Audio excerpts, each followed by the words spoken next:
오늘 본문 속에서 예수님께서는 많은 사람들에게 둘러싸여 계십니다. 예수님께서 산 위에서 전하신 복 있는 사람, 화 있는 사람과 같은 말씀에 감화된 사람들, 또는 그 교훈을 마치시고 내려와서 한센병 환자, 또 로마 백부장의 하인을 고쳐주신 그 기적을 목격한 사람들, 심지어는 이 가버나움에서 나인성까지 40km나 떨어진 이 여정에도 함께한 끝에 나인성에 있던 그 한 과부, 그 어머니의 아들을 다시 살려주신 기적까지 목격한 사람들이 무척이나 흥분되고 고양되어 예수님을 둘러싸기 시작했던 겁니다. 이것에 대해서 예수님 좀 부담스러우셨던 탓일까요? 오늘 본문 18절에 보니까 예수님께서는 사람들 앞에서 자기를 더 드러내지 않으려고 하십니다. 그래서 제자들에게 갈릴리 호수 저편으로 건너가자고 하셨는데요. 오늘 본문을 보니까 이 황급한 발걸음 속에서도 예수님의 관심을 끈 몇 사람이 있습니다. 그들은 누구였을까? 첫 번째 사람은 오늘 본문이 마태복음 8장 19절에 있으니 함께 읽도록 하겠습니다. 시작. 한 서기관이 나와 예수께 아뢰되 선생님이여 어디로 가시든지 저는 따르리이다. 아멘. 여기 보니까 한 서기관이 예수님께 말을 겁니다. 그러면서 하는 말이 선생님 어디를 가시든지 저는 선생님을 따르겠습니다.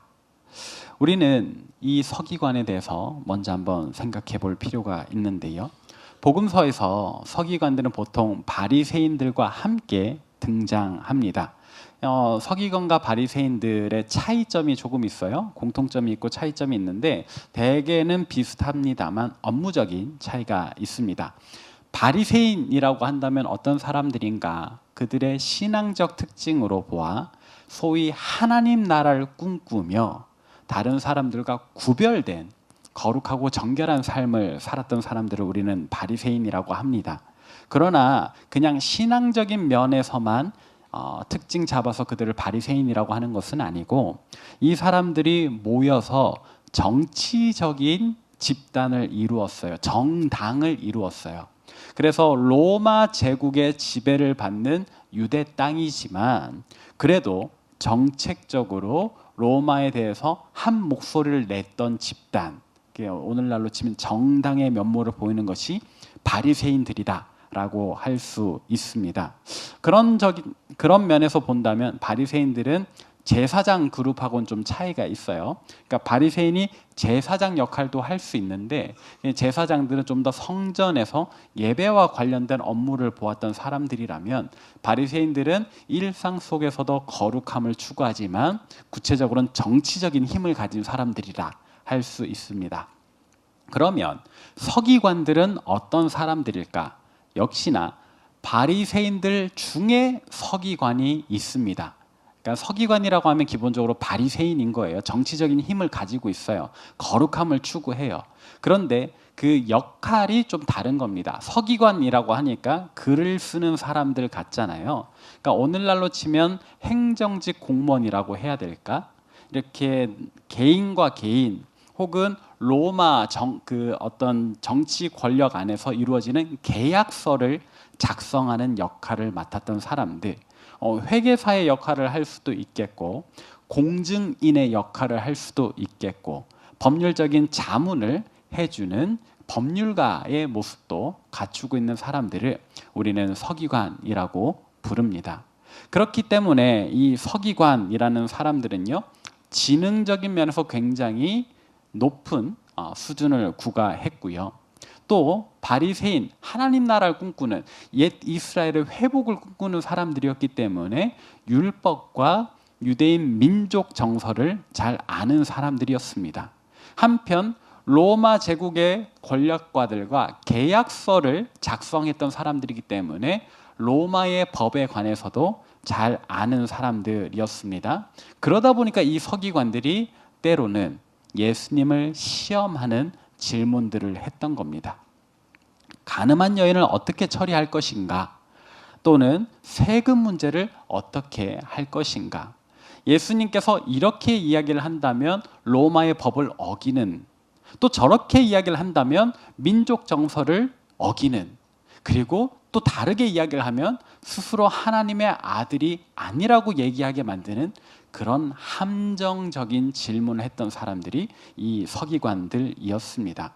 그래서 예수님께서는 자주 이 서기관들을 향하여 위선자라 명하셨지요. 그렇게 말씀하셨습니다. 그들이 하나님 말씀도 잘 알고 또 거룩한 이스라엘을 꿈꾼다 하면서도 그들의 일상생활 또는 예수님을 대하는 태도가 전혀 그에 걸맞지 않았기 때문인데요. 그런데 오늘 본문 속에 등장하는 이 서기관은 다른 대부분의 서기관들과는 좀 달랐던 것 같습니다. 아마도 그는 예수님 산 위에서 전하셨던 그 산상수훈을 다 들었던 것 같고 또 예수님 행하신 기적들을 눈으로 목격하면서 마음속 한켠에서부터 예수님께 감화되었던 것 같습니다. 그런 사람이 아까 읽었던 본문, 오늘 본문 9절에서 예수님을 뭐라고 지칭했습니까? 선생님이라고 지칭을 했습니다. 유대인들의 정서상에서 정말로 상대를 완전히 높이는 표현은 사실 주님이라는 표현이 있습니다. 주여라고 하는 표현이 있습니다. 선생님이라고 하는 표현은 그 정도의 경외감은 갖지 않은, 그러나 대단한 스승, 랍비들을 높이는 말이 선생님이라는 표현입니다. 그래서 이 서기관이 생각할 때 아직 예수님이 하나님의 아들이라 완전히 믿기는 어렵지만 그래도 그 마음 속에서부터 존경할 만한, 내가 무언가 따를 만한 대단한 분이다라고 인정은 하고 있었던 것 같습니다. 그래서 선생님이라고 예수님께 대하여 존칭을 사용했고, 그리고 어떤 말을 했다고요? 어디로 가시든지 내가 당신을 따르겠습니다 라고 하는 일종의 선언을 했습니다. 이렇게 본다면 스스로 제자 되기를 요청드리는 상황, 이 서기관 나름대로는 대단한 결정을 한 것 아니겠습니까?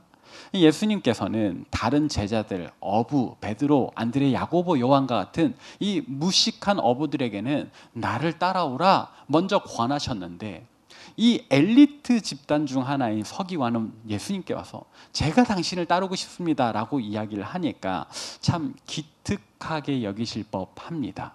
그런데 이어지는 예수님의 대답은 조금 의아합니다. 어떻게 대답하셨는지 오늘 본문 중 20절 함께 읽어봅시다. 시작. 예수께서 이르시되 여우도 굴이 있고 공중에 새도 거처가 있으되 인자는 머리 둘 것이 없다 하시더라. 아멘. 예수님, 선생님, 제가 당신을 따르겠습니다 하는 이 서기관에게 예수님 뭐라고 대답하셨다고요? 여우도 굴이 있고 공중에 새도 거처가 있을 때 인자는, 나는 머리 둘 곳이 없다라고 이야기를 하십니다. 뭔가 부정적인 뉘앙스의 반응 아니겠습니까? 이렇게 똑똑하고 부자였을, 그리고 뭔가 사회적으로 인지도 있고 힘이 있을 서기관이 따르겠다고 하면 그래, 내가 너 같은 사람 기다렸다, 잘 왔다, 날 좀 도와다오 하시는 게 인지상정일 텐데 예수님 지금 그렇게 말씀하시지 않아요. 나는 머리 둘 곳 없는데. 무언가 거절하시는 듯한 뉘앙스입니다. 그러나 정확히는 거절의 뉘앙스는 아니고요. 이렇게 해석하는 것이 더 좋아요. 너 내가 가는 길이 어떤 길인지 알고 나를 따르겠다고 하는 것이냐. 예수님은 자기가 이 땅에 오신 이유를 아시잖아요. 자기의 궁극적인 그 행보의 마지막 여정이 어떤지 아시잖아요. 십자가에 달려 죽는 그 길을 이제 걸어가기 시작하시는데 이 서기관이 뭔가 기대 가득한 표정으로 선생님을 따르겠습니다 하니까 예수님 그렇게 말씀하시는 거예요. 네가 어떤 생각으로 날 따른다고 하는지 알겠는데 네 생각과 나의 걸음은 달라. 나는 이 땅에서 고난받다가 죽게 될 건데 너 그거 알고 날 따라와야 해 라고 하시는 겁니다. 예수님의 이 반응에 실망했던 것일까? 이 서기관은 어떻게 반응했는지 본문에 기록되어 있지 않습니다. 아마도 그는 아무 소리 하지 않고 돌아서서 자기 갈 길을 가버린 것 같습니다. 아마도 이때 속마음, 그 서기관의 속마음은 이렇지 않았을까 싶어요. 예수님 반응이 내가 생각한 거랑 다르네. 내가 어떤 사람인데 예수님을 날 이렇게 대하시는 거지? 더 반겨주셔야 되는 거 아니야? 날 이렇게 하찮게 대우하셔도 된다는 거야? 아니면 저 어부들보다 내가 못하다는 거야?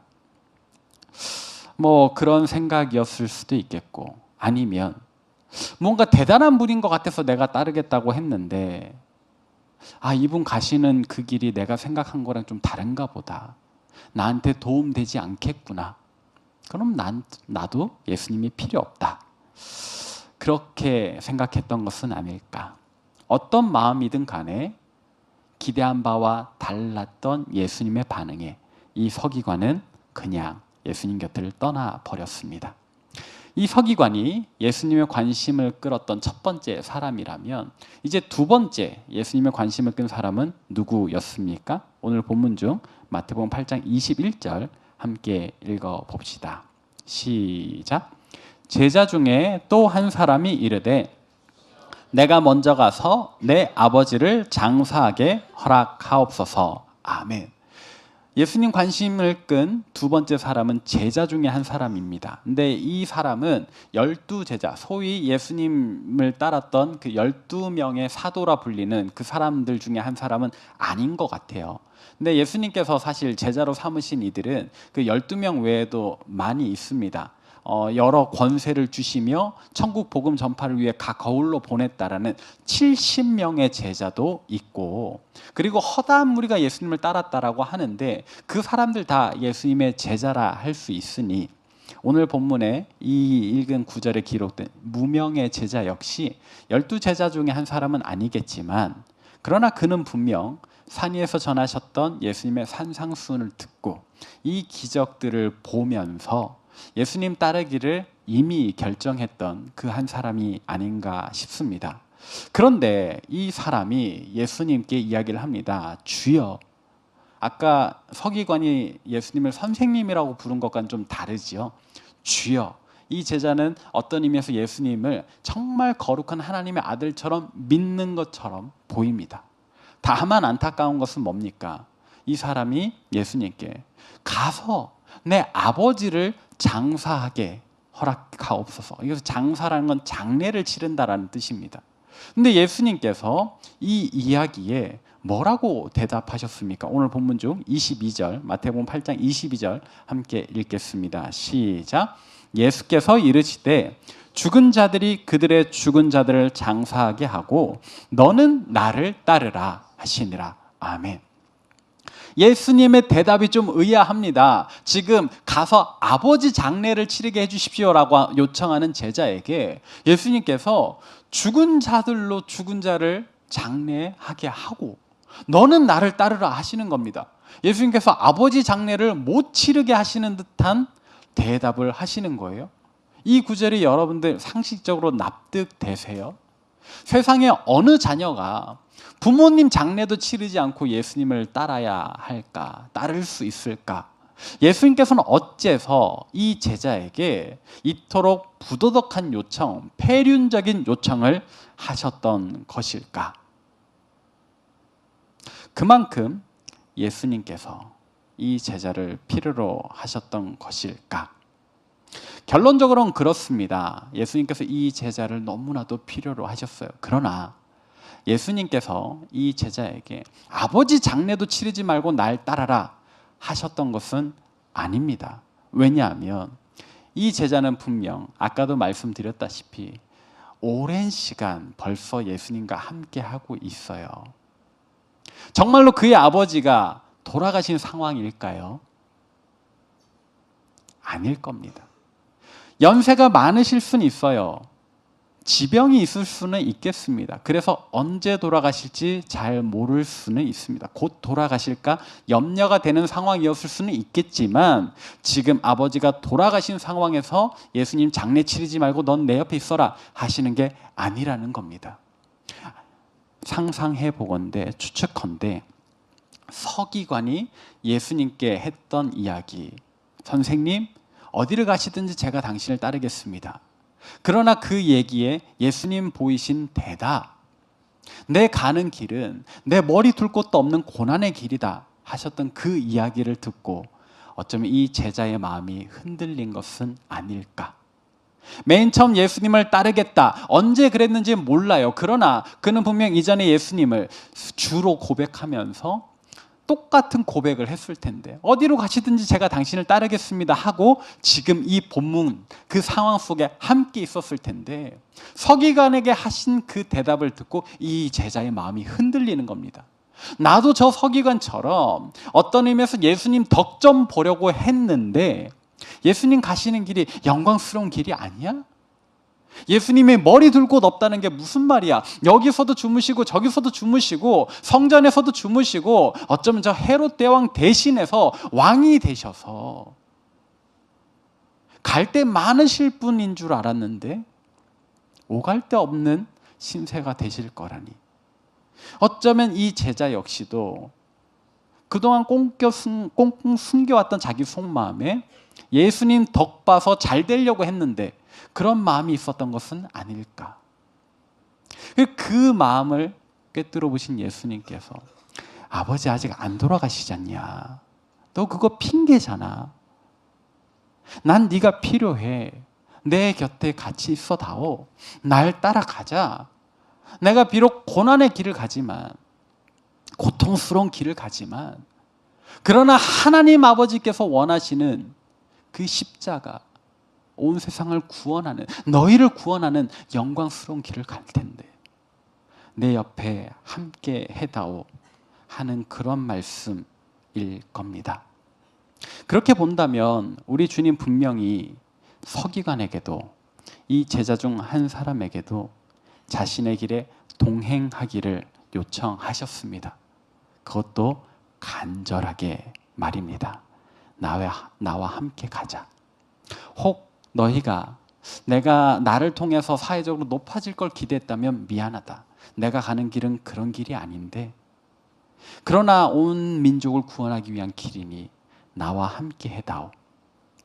다른 핑계 대지 말아 주겠니? 내 가는 이 걸음에 너희가 필요하니까 얼른 나를 따라 나서다오. 그렇게 재촉하시는 예수님의 모습을 우리가 발견합니다. 그리고 예수님의 그 마음은 오늘 우리를 향해서도 동일한 줄로 믿습니다. 저와 여러분을 향해서도 동일한 줄로 믿습니다. 예수님 가신 그 십자가의 길, 고난의 길, 그러나 하나님 나라와 하나님의 뜻을 위한 그 영광의 길을 우리 주님께서는 우리도 우리 각자의 십자가를 지고 따르기를 원하십니다. 어쩌면 우리 중에 정말로 예수님 사랑하고 하나님 나라를 위하여 최선을 다하는 사람 있을 겁니다. 그러나 한편으로는 우리 중에 예수님에 대해서 좀 들어보니 흥미로워, 또 무언가 교회 생활 이 안에서 이루어지는 교제가 즐거워서 이 자리에 앉아 있는 이들, 그렇다고 또 선교라든지 봉사라든지 수련회라든지 사역이라든지 하는 것은 조금 부담스럽다 하는 지체가 또 있을 겁니다. 그러나 오늘 말씀을 통해서 우리의 마음을 다시 한번 다잡으면 좋겠습니다. 스스로 나는 자격이 없다 하지 마시고, 난 다른 일이 바빠 하지 마시고, 우리를 향해서 힘들겠지만 어렵지만 하나님 아버지를 위한, 하나님 나라를 위한 영광스러운 길에 함께 해다오 말씀하시는 우리 주님의 요청을 귀담아 듣는 저와 여러분 되시길 바랍니다. 근데 이렇게 생각해 보면 또 이런 질문도 떠오릅니다. 우리가 어디까지 헌신해야 할까? 예수님 가시는 이 길 우리가 함께 하려고 해도 예수님조차도 머리 둘 곳 없는 길이라고 하시는데, 고통의 길이라고 하시는데 우리가 그런 고통을 꼭 감내해야 할까? 솔직히 너무 부담스럽잖아요. 베드로, 안드레, 야고보, 요한, 자기들 생업인 그 어부의 상징 그물도 버려두고 심지어는 아버지도 내버려두고 예수님 따랐다라고 하는데, 우리가 다 그렇게 우리의 생업을, 우리의 가족을 내던지고 예수님 따른다면 이 세상이 어떻게 돌아갈까 하는 괜한 큰 걱정도 하게 되잖아요. 그러나 우리가 기억해야 할 것이 하나 있습니다. 무엇입니까? 예수님 우리를 부르시고 또 우리를 사용하실 때에는 우리 각자에게 맡겨주신 은사와 달란트에 맞게 사용하실 거라는 점입니다. 예, 우리 하나님께서는 정말 그 선하시고 온전하신 뜻과 계획을 이루기 위하여 우리를 창조하셨기에 우리 각자를 위한 그 본인의 계획에 맞는 은사와 달란트를 이미 우리 안에 심어두신 줄로 믿습니다. 그러므로 우리가 예수님을 따른다 할 때는 우리가 할 수 없는 일을 우리에게 맡기지 않으실 거예요. 물론 어려움은 있겠죠. 시험도 있을 겁니다. 그러나 우리 하나님 우리에게 그분의 일을 맡기실 때에는 능히 감당할 시험 정도만 허락하신다. 우리는 다만 순종하는 마음으로 좀 어려워도 좀 곤란해도 때로는 많이 지쳐서 마음 무너져도 다시 일어나 걷다 보면 언젠가는 능히 감당하고 주님께 칭찬받는 그날을 맞이하게 될 겁니다.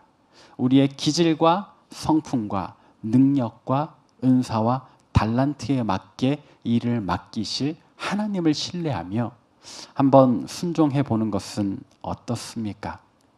근데 그러다 보면요, 우리 중에 누군가는 분명 머나먼 이국 땅에 보냄받는 사람도 있겠지요. 이 지점이 부담스러우시지요? 갑자기 나를 내 삶의 현장에서 뚝 떼서 다른 곳으로 보내시면 어떠나 하는 부담감 말입니다. 저도 결혼할 때 개척과 선교는 하지 않겠다. 제 아내에게 약속하고 결혼을 했는데 아직도 부담스러움이 있습니다. 하나님께서 외국에 선교 보내셔서 거기서 개척하게 하시면 어떡하나 하는 부담이 분명 있습니다만, 그러나 저희 아내는 더욱 확고한 믿음으로 편안히 있습니다. 아직 우리는 훈련되지 않았기에 한국에서 더 훈련시키시고 보내실 거다. 보내시더라도 저희 아내랑 이야기를 하다 보니까 그런 개념이 떠올랐어요. 게임에 보면 레벨 시스템이 있잖아요. 우리는 아직 쪼렙이라 바로 고렙 사냥터로 보내지 않으신다. 애초에 입장 자체가 불가능하다. 그러니까 오늘 우리가 할 일은 뭐예요? 우리로 자신의 길에 동참하기를 원하시는 예수님의 요청에 일단 yes 대답하는 겁니다. 이후의 훈련은 하나님께서 단계에 맞게 시켜 주실 거예요. 그러니까 벌써부터 너무 머나먼 미래를 계획하거나 준비하거나 부담스러워하지 않아도 괜찮습니다. 심지어는요, 우리가 그런 보냄을 걱정하거나 혹은 준비한다고 해서 꼭 하나님께서 우리를 그렇게 보내실 것인가? 아닐 가능성이 더 큽니다. 우리 주님의 계획은 누구도 알 수 없기 때문인데요. 실제로 제가 아는 한 자매는 너무 귀한 마음을 품었습니다. 이렇게 아프리카 선교사가 되겠다라는 거예요. 그래서 이 자매는 진짜로 사람을 키우는 은사가 있었거든요. 그래서 그때 그 공동체 안에서 이렇게 우리로 치면 구역 리더를 맡았는데 어느 한 해 이 자매가 잘 키운 구역원들이 다음 해에 한 명의 임원, 3명의 리더가 나왔습니다. 그 한 구역에서요. 그래서 본인까지 다음 해에 연속적으로 섬기니까 그 구역에서 다음 해 넘어올 때는 5명의 일꾼이 세워진 거예요. 너무 대단하잖아요. 별로 표정에 동의를 하지 않으시는데 다들 내년에 리더 하실 건가 보죠? 네, 아멘, 아멘, 아멘. 네. 이 정도로 잘 키우다 보니까 이제 이 자매가 어떤 나의 달란트는 사람을 키우는 거구나라는 생각을 하게 된 거예요. 그리고 어느 날 한 다큐멘터리를 봤는데 그 아프리카의 어려운 상황을 접하게 된 겁니다.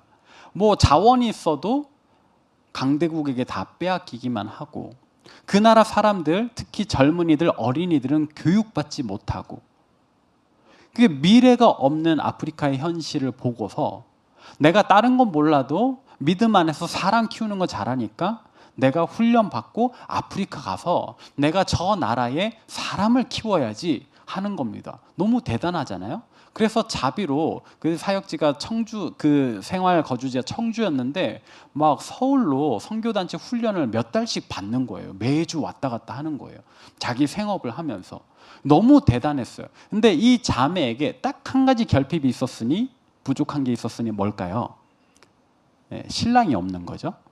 네, 이렇게 혼자 미혼으로 아프리카를 가고 싶지는 않고, 누구라도 좋다, 나랑 아프리카만 갈 수 있으면 내가 결혼하겠다라는 마음을 품고 있었습니다. 그러면서 저한테 이제 기도 요청을 하는 거예요.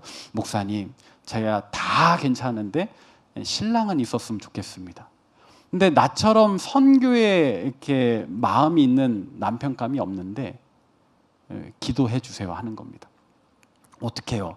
제가 이렇게 그 자매를 위해서는 항상 그 배우자를 위해서 같이 기도를 해줬습니다. 그런데 어느 날 이 자매가 이렇게 반쯤은 행복한 얼굴, 반쯤은 슬픈 얼굴로 나타났습니다. 그래서 너 표정이 왜 그래? 이렇게 어디 아파? 이렇게 물어봤는데 이 자매가 저한테 그러는 거예요. 고민이 있대요. 뭐가 고민이냐 그랬더니 정말 꿈에도 그리는 오빠를 만났답니다. 잘 됐네. 근데 뭐가 문제야? 그 오빠의 마음을 모르겠답니다. 왜? 너 안 좋대? 좋아한대요. 그럼 뭐가 문제야? 선교의 마음이 없다는 거예요. 본인의 이상형에 완벽히 부합하는 남자를 만났어요. 심지어 그 오빠도 자기를 좋아한대요. 그런데 딱 한 가지, 나는 선교를 가야 되는데 이 오빠가 선교 갈 마음이 없어서. 서로의 마음까지도 확인을 했는데 어떻게 해야 하나? 저한테 물어보는 겁니다. 제가 뭐라고 대답을 해줬을까요? 네가 선교를 포기해라. 그랬더니 이 자매가 깜짝 놀라는 겁니다. 목사님, 제가 선교를 위해서 어떤 준비를 해왔는지 목사님 다 아시면서 그렇게 쉽게 선교를 포기하라고 하십니까? 그래서 제가 다시 이야기를 했죠. 그래, 포기하는 게 답이다. 이 자매가 이제 되게 골똘히 생각하며 그날은 집에 돌아갔어요. 그리고 한 주 뒤에 아주 행복해하며 저에게 와서 목사님, 기도하고 선교를 포기했습니다. 그 해에 둘이 결혼을 했어요. 지금은 그 교회에서 계속 구역 리더를 하며 계속 구역 리더를 생산해내고 있죠. 너무 귀한 선택이라고 생각해요. 누군가는 선교를 떠나는 것만이 귀하다, 국내에 남아있는 것은 좀 누구나 할 수 있는 일 아닌가라고 생각할지도 모르겠습니다. 아마 이 자매도 처음엔 그런 생각을 했던 것 같아요. 나에게 어떤 은사가 있는지, 어떤 달란트가 있는지 깨우쳐 주시고, 심지어는 동경하게끔 저 아프리카 땅을 보여주시고 상황도 듣게 하시고 또 자원하는 마음까지 주셨으니까 나는 천상 선교사다라고 생각을 했겠지만, 그러나 그의 사역지가 정말 꼭 그 머나먼 땅이어야 했을까? 아니요. 하나님께서는 그 자매에게 이렇게 선교사적 훈련을 잘 시키셔서 그 교회에서 계속 잘 사역하게 만드셨죠. 여러분들에게 이 소식이 복음인 줄로 믿습니다. 열심히 한다고 해서 하나님 꼭 나를 멀리 보내지 않으실 수 있겠구나 확신하셔도 좋겠습니다. 다만 중요한 것은 뭐다? 열심히 하는 것이다. 혹여나 멀리 보내신다 할지라도 어떻습니까? 우리 주님께서 우리 마음속에 성령님 감동케 하실 테고 늘 함께 해 주실 텐데요. 거기 가서도 분명 돕는 손길들을 많이 붙여 주실 텐데요. 우리 안에 뭐 1년이든 이렇게 해외 경험들을 하시는 분들이 있잖아요. 가셔서 어떠셨어요? 그냥 외롭게 그 시간들 그냥 아깝게 버리고만 왔습니까? 아니지 않습니까? 거기서도 새로운 관계들이 생기고 거기서 또 돕는 손길들을 만나서 하나님의 일 잘 사역하다가 돌아오셨잖아요. 우리의 앞날은 늘 그럴 겁니다. 분명 어려움이 있어요. 그러나 하나님 우리를 귀하게 사용하실 거다. 우리의 기질과 성품과 은사와 달란트 10분 발휘하셔서 국내에서도 좋아요, 해외에서도 좋아요. 하나님 보내시는 곳, 사용하시는 곳 어디서든 힘써 일하는 저와 여러분 되시길 바랍니다. 그래서 우리가 다음 주에는 정기총회로 엘더를 선출합니다. 근데 여러분 한번 스스로 대답해 보세요. 엘더 후보들만의 일입니까? 다음 주에 정기총회로 내년에 일꾼들을 선출하는 이 일이 후보들만의 사건인가요? 우리 모두의 일이지요. 정말로 우리 공동체 앞장서서 일하고 섬길 그 일을 여러분들 지지해 주시는 거예요. 그래서 정기총회였으니까 늦게 끝난데 우리는 딴 데 가자 하지 마시고 꼭 참석하셔서 마음을 모아 엘더를 선출해 주셨으면 좋겠습니다. 그뿐만 아닙니다. 내가 저 엘더와 함께 내년에 임원이든 리더로 섬기겠다. 이렇게 마음의 준비를 같이 해주시면 좋겠어요. 엘더 뽑아놨다고 엘더 혼자 어떻게 이 공동체를 꾸려 나가겠습니까? 우리가 마음을 모아 도와야 하는 겁니다. 뿐만 아닙니다. 우리 청년교구 안에 여러 사역팀들이 있거든요. 히스피플 있고 기도원 있고 안내팀 있고 새가족팀 있고 방송팀 있습니다. 또 미디어 사역부로 디자인팀도 있어요. 여러분들이 하고자 한다면 섬길 수 있는 일들이 많이 있습니다. 주님께서 여러분들을 부르십니다. 어디에서 어떤 모양으로 섬길지 여러분들은 기도하고 결정하고 순종하시길 바랍니다. 무거운 이야기로 끝나는 것 같겠지만 아주 행복한 이야기죠. 주님께서 여러분들을 원하시니까요.